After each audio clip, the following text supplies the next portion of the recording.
예, 지난해 30일, 12월 30일에 특별 사면이 된 분들이 여러 분 있는데요. 그 중에서 가장 눈길을 끈 사람은 바로 이 사람.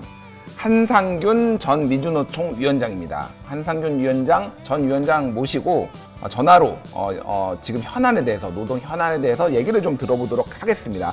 안녕하세요, 한 위원장님. 네, 반갑습니다. 한상균입니다. 예. 일단은 사면되신 거 축하드립니다. 네네. 예. 고맙습니다. 예, 제가 간략하게 그 한상균 전 위원장, 그냥 한 위원장님이라고 제가 할게 전자 붙이는 게 좀 번거로워서, 예. 한 위원장님의 그 프로필을 좀 소개를 해드릴게요. 먼저 그 시청자들을 위해서. 민주노총 위원장이 된 거는 2014년 11월이고, 거기에서 박근혜 정부에 맞선 노동자 살리기 총파업 공약으로 11대 위원장에 당선이 됐습니다. 그리고 1년 뒤인 2015년 11월에 대한민국 민중총궐기를 주도한 혐의로 징역 3년을 선고받았습니다. 그래서 형기를 6개월 앞둔 2018년 5월 21일에 가석방을 받으셨는데요. 자, 그리고 지난 12월 30일에 사면을 받고 복권이 됐습니다. 좀 어떻게 지내셨는지 일단 그 며칠, 나흘 정도 되신 것 같은데. 네네네. 쌍용차 문제도 있었고, 예. 그 기간 안에, 그래서 여러 가지, 이 소식을 사실, 접하기는 했습니다만은, 예. 사실 같이 싸웠던 수많은 노동자, 농민들, 학생들은 거의 한 명도 사면 대상에 포함되지 않았기 때문에, 위원장님만 정말 그럼 된 거예요? 그렇습니다. 그때 박근혜 정권과 싸웠던 사람들, 예. 세월의 진상규명을 내쳤던 사람들, 예. 그다음에 2천만 노동자들을 살리기 위한 투쟁에 나섰던 사람들이 지금은 뭐 정광훈 목사 오늘 뭐 불기소 소식 들리더라고요. 예. 뭐 우리 같으면 단 한 명도 구속돼서 안아야 될 일이지만 예. 뭐 그때만 해도 다 중형으로 다스려졌던 시간이라 예. 사실 만감이 교차되기도 합니다. 일단 뭐 질문 하나 드릴게요. 네네네. 작년 4월에 김명환 민주노총 위원장 등 민주노총 조합원들이 탄력근로제 단위시간 확대 등 노동법 개혁을 중단하라고 집회를 개최하고 국회 담장을 경내 진입을 시도하다가 경찰에 연행돼가지고 굉장히 뭐 다 기소가 됐습니다. 그래서 최근에 황교안 대표와 태극기 부대가 국회 난입한 거하고 굉장히 비교가 되는데 어떻게 생각을 하세요? 그거에 대해서는? 뭐 자기가 하면 뭐 정당하고 남이 노동자들이 한 것은 사실 굉장히 폭도로 규정했던 대표적인 사람이 한교안이거든요. 예. 그런 상황에서 우리 김명환 위원장이 지금 4년 구형을 받았어요. 4년 구형을 받았다고요? 검찰에서? 청년제 예, 그렇습니다. 예. 이 상황이라면 예. 결국 집회 결사의 자유를 온전하게 보장되는 사회로 예. 바꾸지 못한다라면 권력에 따라서 이런 일은 언제든지 또 발생될 수 있고 예. 권력 투쟁에 나섰던 사람들은 다 면죄부가 되고 예. 정말 노동자 민중을 위해서 투쟁한 사람들은 중형으로 처리되는 이런 정말 불합리한 세상이 계속되지 않을까 이런 걱정이 앞섭니다. 그렇군요. 어쨌든 지금 뭐 어떻게 될지는 모르지만은 이번에 황교안 대표와 태극기 부대 국회 난입 사건을 봤을 때도 형평성에 맞지 않고 있다라고 이제 생각을 하시는 거죠, 그러니까. 뭐 청와대 앞에서 지금 시위를 하고 있는 상황들을 보면 예.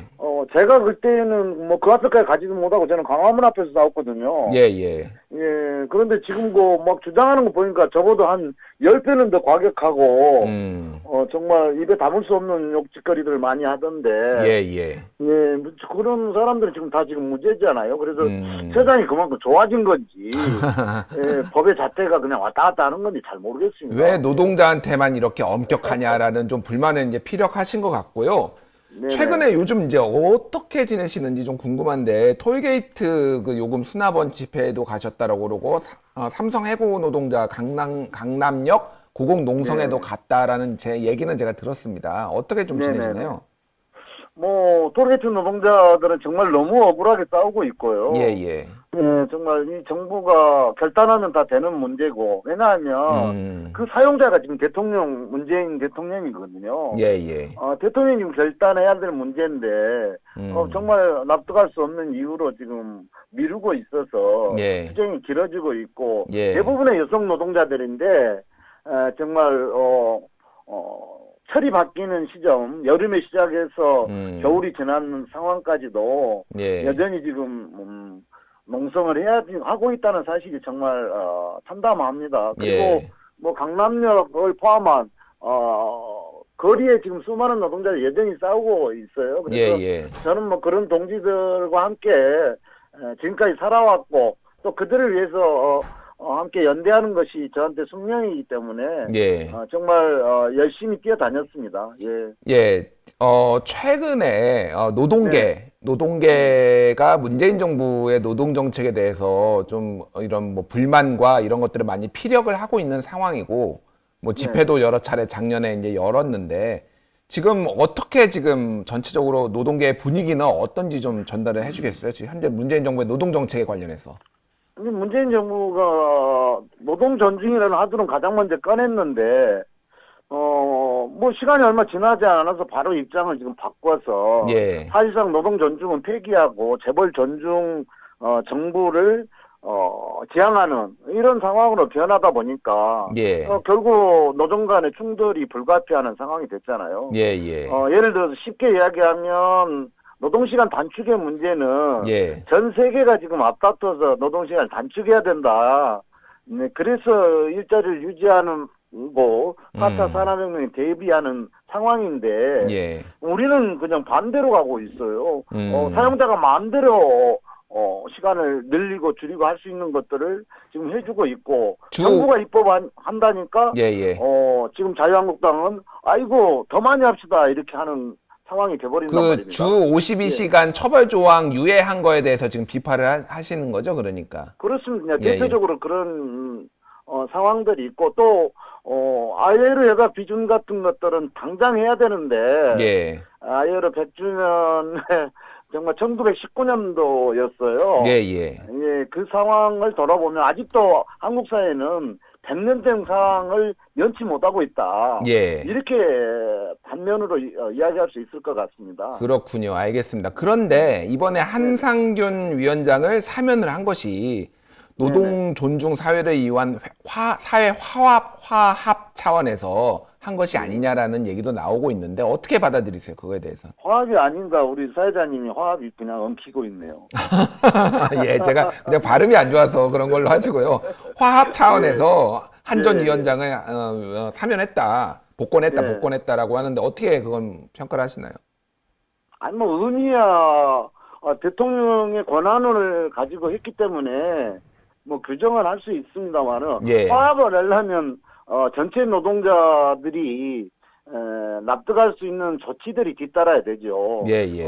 가장 수많은 지금 노동자들이 범죄자로 몰려 있고 정당한 싸움들이 예. 그리고 또 정부가 마음만 먹으면 쉽게 해결할 수 있는 전교조, 법외노조 철회 문제라든지 정교조 법의 노조 철회 문제. 예. 그렇습니다. 이런 문제는 빨리 결정을 해야 되고 예.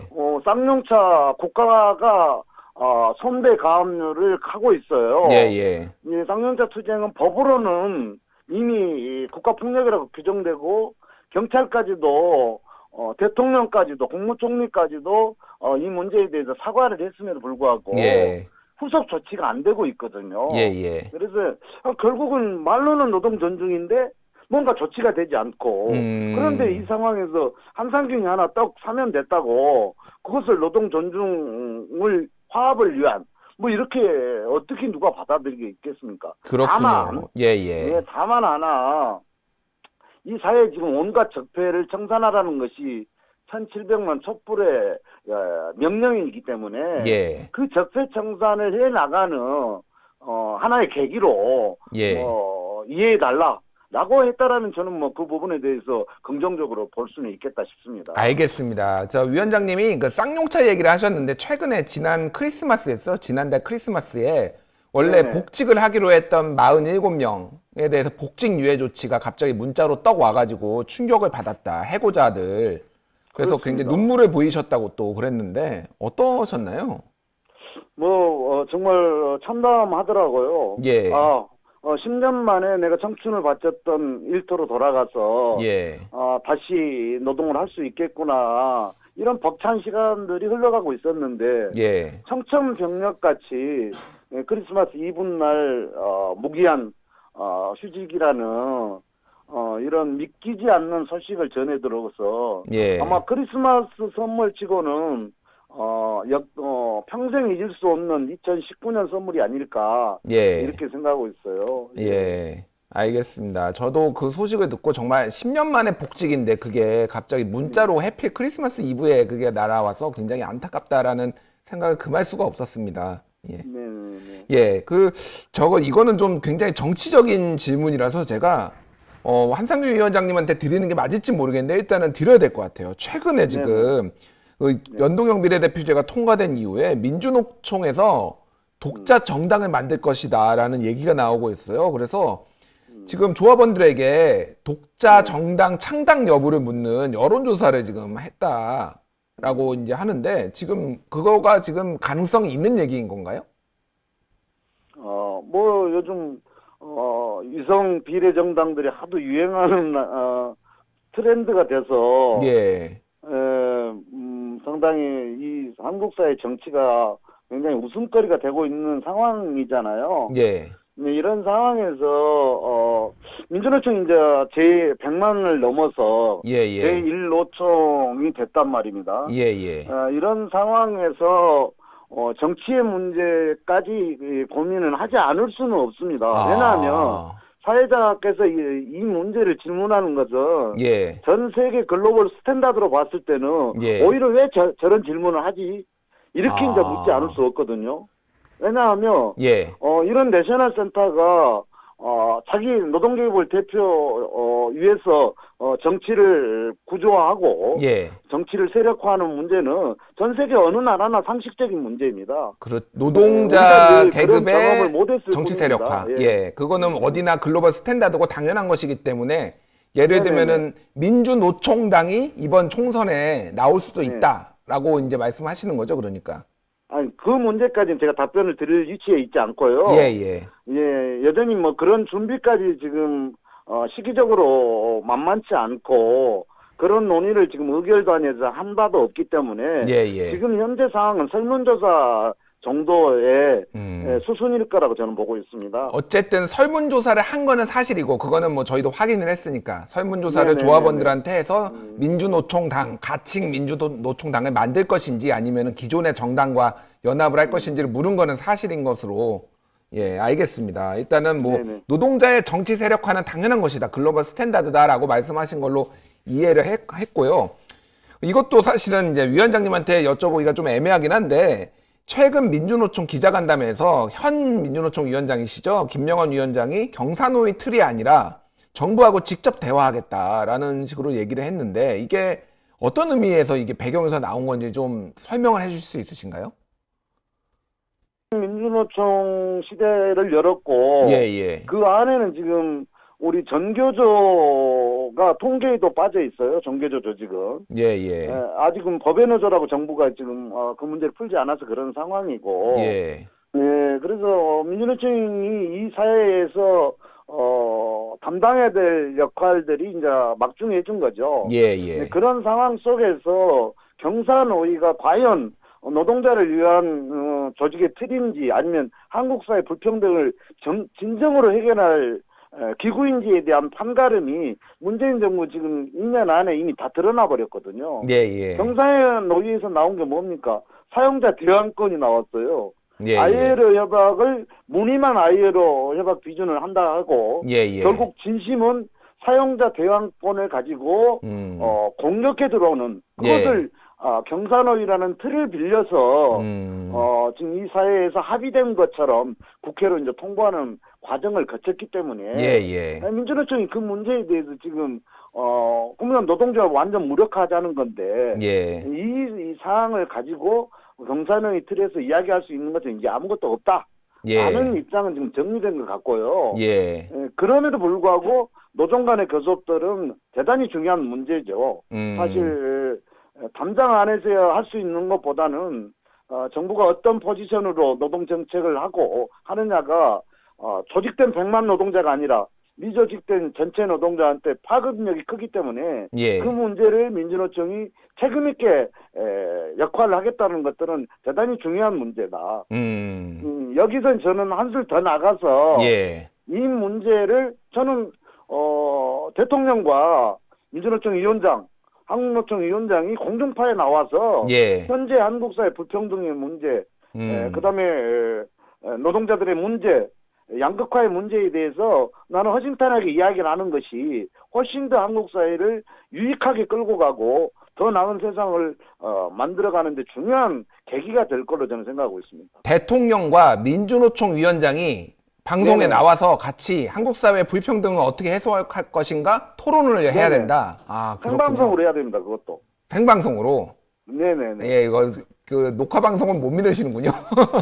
국민을 주민으로 삼고 해야죠. 예, 알겠습니다. 자, 예, 예. 마지막으로 지금 뭐 네. 문재인 정부에 대한 노동계의 불만이 어느 정도 있다라는 거는 저희가 확인을 했고요. 그 중에서도 가장 시급하게 이것만은 가장 먼저 지금 해결을 해야 된다라고 문재인 정부한테 요구할 게 있다라면 어떤 게 있을까요? 이제 사안별로 뭐 이야기를 하려면 우선 제가 쌍용차 선배 가압류 문제도 이야기를 말씀드렸고, 예, 선배 가압류. 톨게이트 투쟁도 이야기를 드렸고, 예, 예. 전개조 법외노조 문제라든지, 예, 예. 그다음에 죽음의 예주화 문제가 심각합니다 지금. 죽음의 외주화 문제, 김용균 씨 예, 죽음 같은 그런 것들. 예, 사실 중대 재해처벌법들이 예. 유명무실화되고 있는 상황에 대한 정부의 책임을 묻지 않을 수 없고요. 예, 예. 그다음에 최소한의 양질의 일자리에 대한 문제가 예. 정부의 저는 역할에 따라서 좌지우지 될 수 있는 문제인데 예. 그 문제의 핵심은 노조할 권리를 보장하느냐 안 하느냐 이거하고 달려 있는데 예. 현재 뭐 통계로 이야기하기는 어렵습니다만은 한 1,000만이 넘는 노동자들은 사실상 노조의 문턱을 넘을 수 없는 구조에 있습니다. 노조 가입 조직률이 한 10% 대한민국은 대략 그 정도로 11%가 좀 예, 넘었습니다. 예. 그렇군요. 네네. 예. 예. 근데 그 중에서도 한 1,000만 정도는 이 사회에 지금 노조법 2조와 금기법 전면 적용 문제에 갇혀서 예. 노동자하고 할 수 없는 구조에 있다. 이런 문제에 대해서 대통령께서 봐야 되고 그다음에 두 번째로는 내가 노동을 하는데 사용자가 보이지 않는 플랫폼 노동 문제를 풀기 위한 노조법 전면 개정에 대한 고민이 있어야 됩니다. 플랫폼 노동에 대한 어떤 고민이 있어야 된다, 정부가. 그렇죠. 지금 예, 예. 현재 우리나라 노동법으로는 플랫폼 노동자들이 노동자성을 보장받을 수 없는 구조거든요. 물론 일부 지금 라이더 노동자들이 노동조합으로 인정받긴 했으나 예, 예. 절대 다수의 플랫폼 노동자들은 현재 노동자로 인정받지 못하고 그러므로 인해서 4대 보험을 포함한 최소한의 사회 안전망의 사각지대에 놓이게 되고 있는 것이죠. 예, 예. 알겠습니다. 예. 그래서 오늘 말씀해 주신 게 뭐 여러 개를 얘기했지만 특히 중요하게 말씀하신 게 죽음의 외주화를 막기 위해서 중대재해처벌법을 강화해야 된다. 그리고 플랫폼 사업자들이 지금 4대 보험의 사각지역에 있는데 이거를 법 개정을 통해서 해소를 해야 된다라고 말씀을 하셨습니다. 예, 그 문제하고 아이를 회사 비준은 더 이상 예. 늦춰서는 안 되는 문제도 대단히 중요합니다. 예, 알겠습니다. ILO 비준 협약까지. 예. 다음에 네네네. 또 한번 모시고, 다음에는 한번 스튜디오에 한번 모시고, 저희가 그 허심탄회하게 현안에 대해서 한번 얘기를 들어봤으면 좋겠습니다. 네. 예, 예. 알겠습니다. 지금까지 한상균 전 민주노총 위원장이었습니다. 감사합니다. 고맙습니다. 예.